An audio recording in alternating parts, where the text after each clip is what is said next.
ಶ್ರೀ ಸ್ವಾಮಿ ಸಮರ್ಥ ಗೋಶಾಲೆ ಔರಾದ್ ಕಲಬುರಗಿ. ಈ ಸ್ವಾಮಿ ಸಮರ್ಥ ಗೋಶಾಲೆಯಲ್ಲಿ ನಾವು ಸುಮಾರು ನಿರಂತರವಾಗಿ 8 ವರ್ಷಗಳಿಂದ, ಅಂದ್ರೆ ಸುಮಾರು 2016ರಿಂದ ನಾವು ಇಲ್ಲಿ ವಿಭೂತಿಯನ್ನ ನಾವು ತಯಾರಿಕೆ ಮಾಡ್ತಾ ಇದ್ದೀವಿ. ಮೊಟ್ಟ ಮೊದಲು ನಾವು ವಿಭೂತಿ ತಯಾರಿಕೆ ಮಾಡುವ ಉದ್ದೇಶ,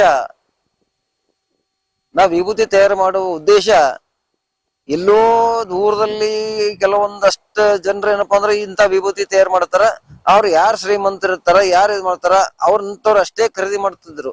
ಬಾದಾಮಿಯಲ್ಲಿ, ನಮ್ಮ ಕರ್ನಾಟಕದಲ್ಲಿ ಏನಪ್ಪಾ ಅಂದ್ರೆ ಬಾದಾಮಿ ಹತ್ರ ಶಿವಯೋಗ ಮಂದಿರ ಅಂತಿದೆ, ಅಲ್ಲಿ ವಿಭೂತಿ ತಯಾರು ಮಾಡ್ತಾ ಇದಾರೆ. ಅವ್ರು ಯಾರು ಸಶಕ್ತರು ಯಾರು ಇರ್ತಾರ ಅಂತವ್ರು ಅಷ್ಟೇ ಯಾತ್ರಾಕ್ ಹೋದಲ್ಲಿ ಅವ್ರು ಒಬ್ರಿಗೆ 1 ಅಥವಾ 2 ವಿಭೂತಿ ಕೊಡ್ತಾರ. ನಾವು ಒಂದ್ಸರ್ತಿ ಅಲ್ಲಿ ಹೋದಾಗ ನಮ್ಮಲ್ಲಿನೂ ಗೋ ಸಂಪತ್ತು ಬಕ್ಕಳದ, ಆ ಸಂಪತ್ತಿನಿಂದ ನಾವು ಯಾಕೆ ವಿಭೂತಿ ತಯಾರು ಮಾಡಬಾರ್ದು ಅಂತ ಅವಾಗ ನಮ್ಮ ತಲೆಯಲ್ಲಿ ಬಂದಿತ್ತು. ಅವಾಗ ಅದೇ ವಿಚಾರದಲ್ಲಿ ಇರ್ತಿರುವಾಗ ನಮಗ ಸ್ವಾಮಿ ಸಮರ್ಥ ಗೋಶಾಲೆ ಕಣ್ಣಿಗೆ ಬಿತ್ತು. ಅಲ್ಲಿ ಸ್ವಾಮಿ ಸಮರ್ಥ ಗೋಶಾಲೆಯಲ್ಲಿ ನಾವು ಸೆಕ್ರೆಟರಿ ಅವರಿಗೆ ಬಂದು ಕೇಳಿದಾಗ, ಆಯ್ತಪ್ಪ ನೀವು ಮಾಡ್ಕೊಂಡು ಹೋಗ್ರಿ, ಅದ್ರಲ್ಲಿಂದ ನಮ್ಮದನ್ನು ಗೋಶಾಲೆ ಹೆಸರು ಬೆಳೀತದ, ನಮ್ಮ ಗೋಶಾಲೆನೂ ಅಭಿವೃದ್ಧಿ ಆಗ್ತದ ಅಂತ ಹೇಳಿದಕ್ಕೆ ಏನಪ್ಪಾ ಅಂದ್ರೆ ನಾವು ಸುಮಾರು 2016ರಿಂದ ನಾವು ಈ ವಿಭೂತಿ ಕೇಂದ್ರವನ್ನು ತಯಾರು ಮಾಡ್ತಾ ಇದ್ದೀವಿ.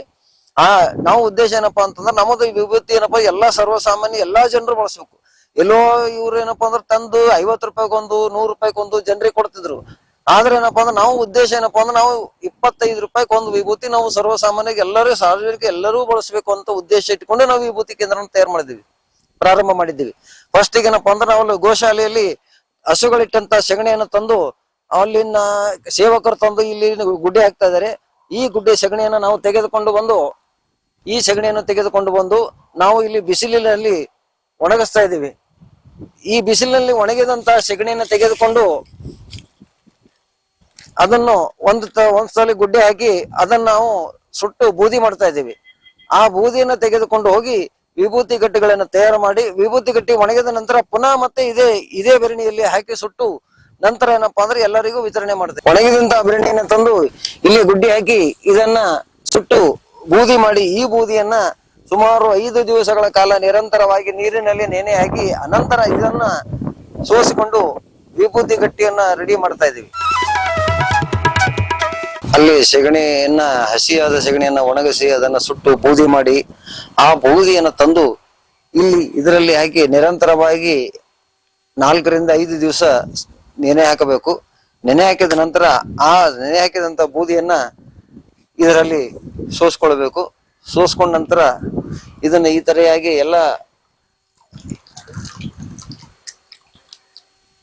ದನಗಳ ಹೊಟ್ಟೆಯಲ್ಲಿ ಬಂದಂತ ರೇತಿ ಆಗಲಿ ಮಣ್ಣಾಗಲಿ ಅದೆಲ್ಲ ಹೊರಟು ಹೋಗಿ ಶುದ್ಧವಾದ ಬೂದಿ ಉಳಿತದೆ. ಆ ಬೂದಿಯನ್ನ ನಾವು ಒಂದು ರಾತ್ರಿ ಇಟ್ಟ ನಂತರ ಅದು ಮರುದಿವಸ ಗಟ್ಟಿ ಆಗ್ತದೆ. ಅದನ್ನ ಈ ರೀತಿಯಾಗಿ ಬಿಡಿದು ಗಟ್ಟಿ ರೂಪದಲ್ಲಿ ತಯಾರು ಮಾಡ್ತಾ ಇದ್ದೀವಿ. ಈ ಗಟ್ಟಿಯನ್ನ ಒಣಗಿಸಿ ನಂತರ ನಿರಂತರ ಮತ್ತೆ ಅದೇ ಬೆರಣಿಯಲ್ಲಿ ಹಾಕಿ ಸುಟ್ಟ ನಂತರ ಅದು ಬೆಳ್ಳಗಾಗಿ ಮಾರ್ಪಟ್ಟು ವಿಭೂತಿಗೆ ರೆಡಿ ಆಗ್ತಾ ಇದೆ. ಈ ವಿಭೂತಿಯನ್ನ ಕರ್ನಾಟಕದಾದ್ಯಂತ ಎಲ್ಲ ಜನರು ಉಪಯೋಗಿಸಿ ನಾವು ಮಾಡುತ್ತಿರುವಂತ ಈ ಒಂದು ಗೋಸೇವೆಯ ಕಾರ್ಯಕ್ಕೆ ಎಲ್ಲರೂ ಕೈ ಜೋಡಿಸಬೇಕಾಗಿ ಈ ಮೂಲಕ ವಿನಂತಿ. ಸೆಗಣಿಯನ್ನ ಉಪಯೋಗಿಸಿ ಯಾವುದೇ ರೀತಿಯ ರಾಸಾಯನಿಕಗಳನ್ನು ಬಳಸದೆ ಶುದ್ಧವಾದ ವಿಭೂತಿಯನ್ನ ನಾವು ಇಲ್ಲಿ ಸ್ವಾಮಿ ಸಮರ್ಥ ಗೋಶಾಲೆಯಲ್ಲಿ ನಾವು ತಯಾರು ಮಾಡ್ತಾ ಇದ್ದೀವಿ.